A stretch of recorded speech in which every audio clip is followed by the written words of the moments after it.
నేసన్9 news కి స్వాగతం. మోహన్ బాబుకు నోటీసులు జారీ చేశాం. ఈ నెల 24 వరకు టైం అడిగారు. హైకోర్టు ఈ నెల 24 వరకు మోహన్ బాబుకు టైం ఇచ్చింది.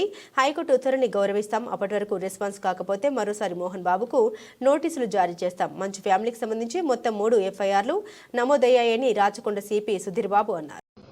ఇప్పుడు 3 ఎఫ్ఐఆర్స్ అయినాయండి. 1-2 ఇస్తున్నారు కంప్లైంట్స్ అట్లా.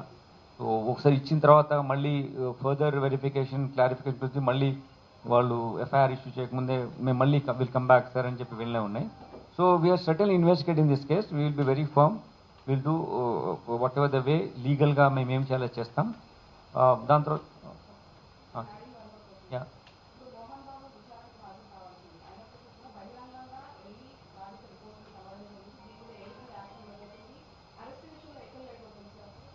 లేదు, అరెస్ట్ విషయం లేట్ ఏం కాదు. దాంట్లో మాకు ఇంకా మెడికల్ సర్టిఫికేట్ అవన్నీ తీసుకోవాల్సింది. దాని తర్వాత మేము ఆయన నోటీస్ ఇచ్చాము. ఆయన 24th వరకు టైం అడిగారు. Maybe out of is concern for him ఈ వెంట్ దేర్. దానికి మేము ఫస్టే మేము అగేన్స్ట్ చూపించలేము. కాకపోతే ప్లస్ ఆయన ఇంజూర్డ్ అయినాడు కాబట్టి ఆయన వల్ల వెళ్ళి ఉంటారు.